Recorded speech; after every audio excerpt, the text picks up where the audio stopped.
6 SEO content writing tips for 2024 with Minnie Mururi.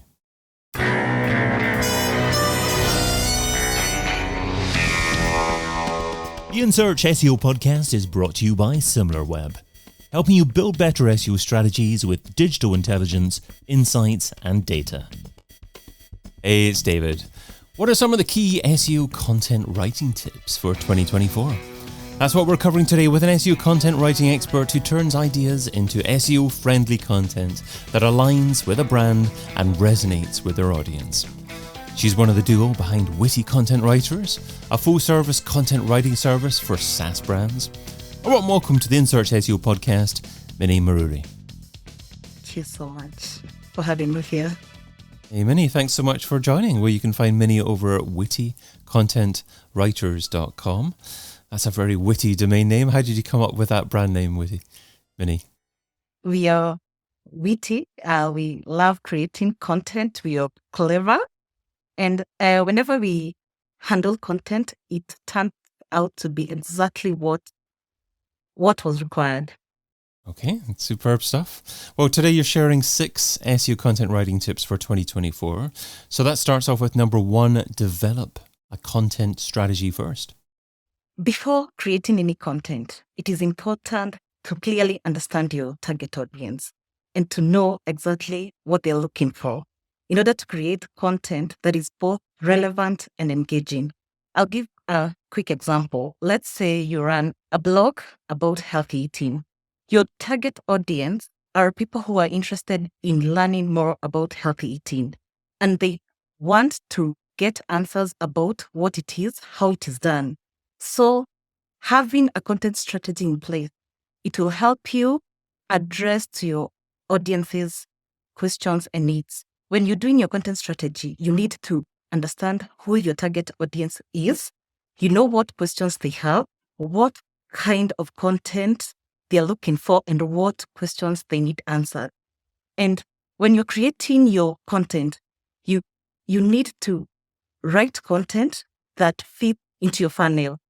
Like, I'll give a good example. When you're writing a blog about how to ride a bicycle, and let's say you're targeting that person should already knows what a bicycle is, and they're looking for steps or a guideline on how to ride a bicycle.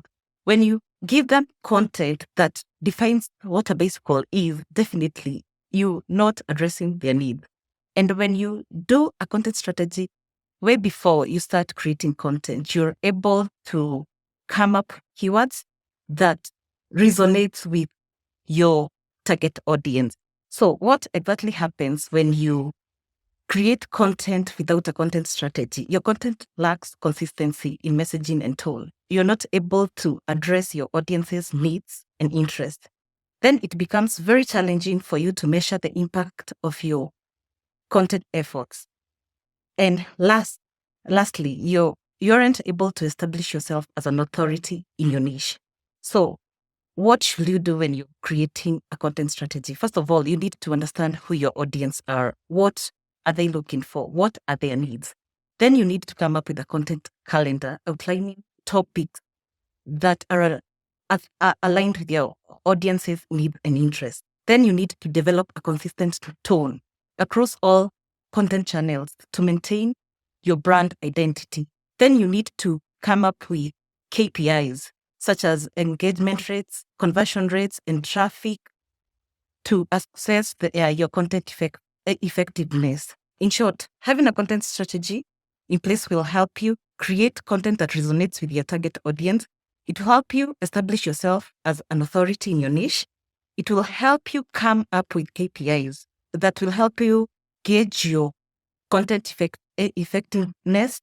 And at the end of the day, when you have a content strategy in place before creating your content, you'll be able to get more traffic, conversions, and get customer loyalty. Wow. I thought that you shared how to create a content strategy in about 2 minutes there. So a lot of different nuggets that you shared. A couple of words that you highlighted and emphasized a couple of times audience needs. So I'd just like to ask a follow-up question, and that is, how do you go about finding your audience? What tools do you use to find your audience? And then how do you go about establishing their specific need as well? One, when you're trying to find out about your audience needs, you go where your audience hang around. When you go where your audience hang around, you get to see what their conversations are, what their concerns are, what questions they are asking. And from that, you exactly know what your audience require from you. Okay, superb. Okay, so it's a case of not relying on an individual tool, but establishing what kind of sites and platforms they interact on and seeing what they're saying on and establishing their needs based upon what they're saying on those sites. Yes. I'll give you a good example. I recently worked with a health and wellness coach. She had all these ideas in her head. She wanted to sell all her ideas, but the first thing we did is establish where the audience were. So we used Facebook as a good platform to find her audience. We joined groups where people were trying to lose weight, trying to get healthy, and then we researched, tried to find what they were looking for, what answers were they were trying to find. And from that, I advised her to do an ebook where she can compile everything and sell it as a digital product. It worked really well. She sold over 60 copies in the first month, and it was awesome. So the first thing, when you understand who your audience are, what their needs are, it becomes very easy to target them and to reach them where you're able to communicate with them. Brilliant.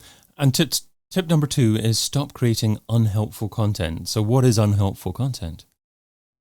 Unhelpful content is content that does not address the needs of your audience. And content being ranking factor that is used by many search engines to rank content, having unhelpful content will greatly have an impact on your ranking or on your rankings. Having helpful content on your website will help you increase your trust and authority. It will also increase your engagement. It will also improve your visibility on the SERPs. Google has been working towards eradicating unhelpful content. We have seen different algorithms that have been released to control unhelpful content. What Google wants is to improve the search results quality. It wants to fight spam and low quality content from the SERPs.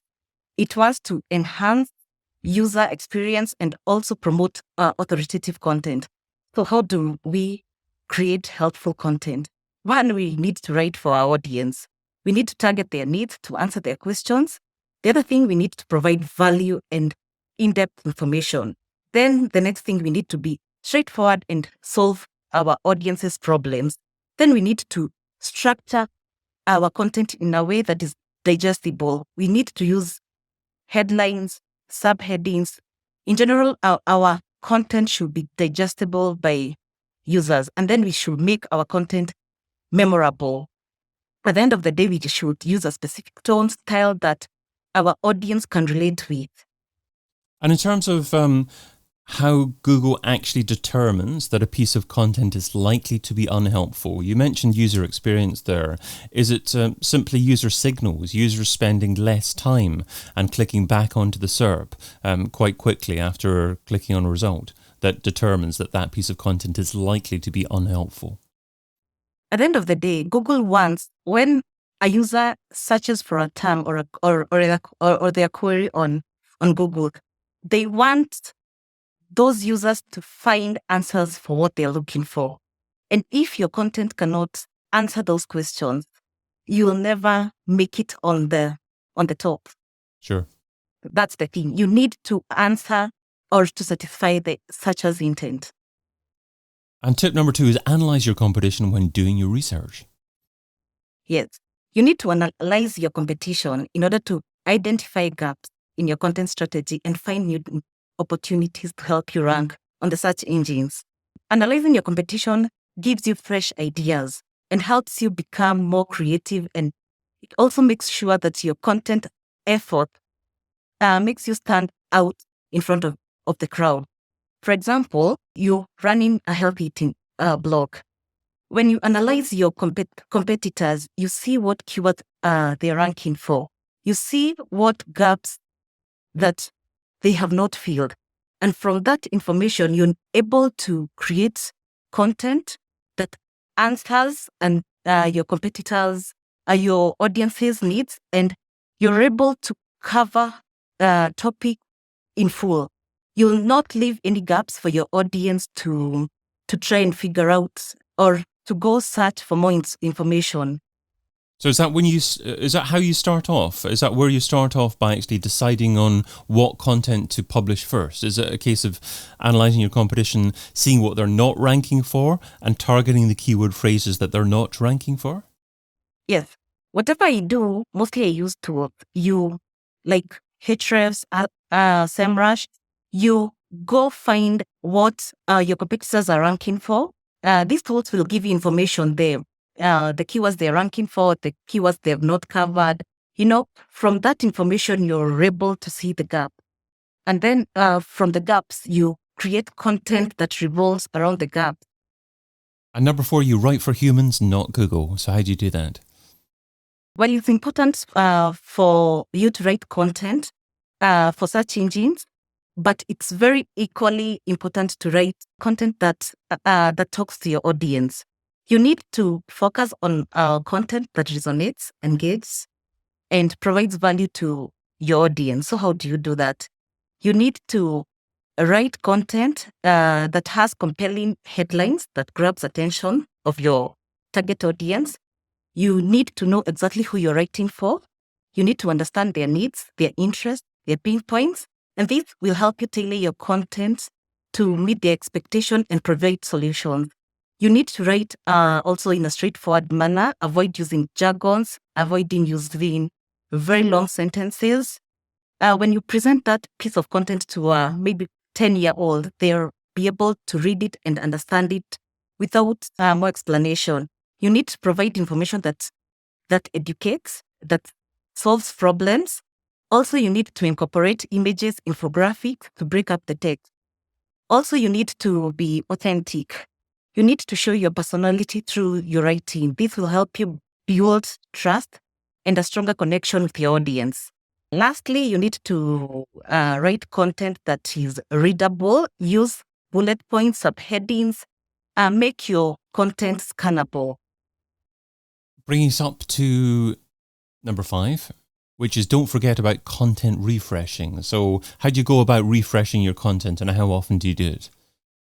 Content refreshing is actually updating or editing your existing content to help its performance on the SERPs. When you refresh your content, you check for metrics like traffic plateaus or traffic declines. You check for when the ranking drop on the SERPs. You check on decline in conversions. You also want to do content refresh when there's a major shift in your industry.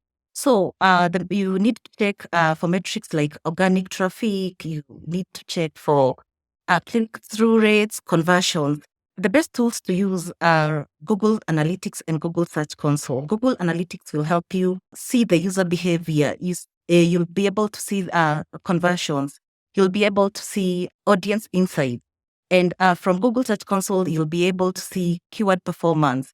You'll be able to analyze how the keywords are getting clicks, impressions, the click-through rates. And from that data, let's say, for example, you see a keyword that has a very high number of impressions, but the click rate through is very small. You need to find out what is that piece of content that is targeting that particular keyword missing.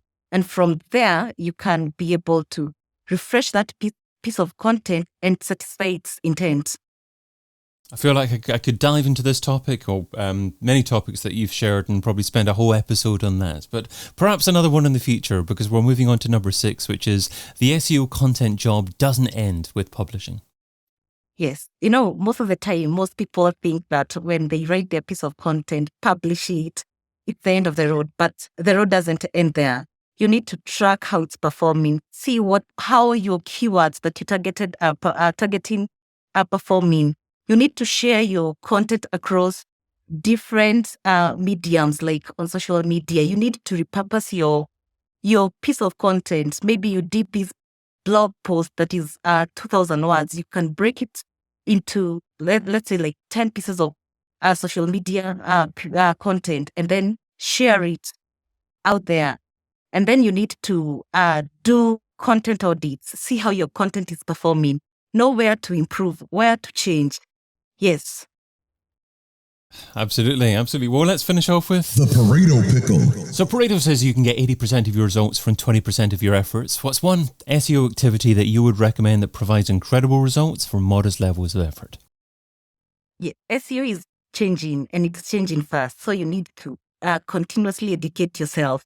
And as much as you're educating yourself, you need to practice what you've learned so that you can continue growing. Practice what you planned. And how often should you plan? You need to review your content on a monthly basis to see how it's performing so that you can know what to change, what to update. And you also, this will help you update on the statistics, quotes, so that you provide information that is relevant to your audience. I've been your host, David Bain. You can find Minnie Mururi over at wittycontentwriters.com. Minnie, thanks so much for being on the In Search SEO podcast. Thank you so much for having me. And thank you for listening. Check out all the previous episodes and sign up for a free trial of the Similarweb platform over at Similarweb.com.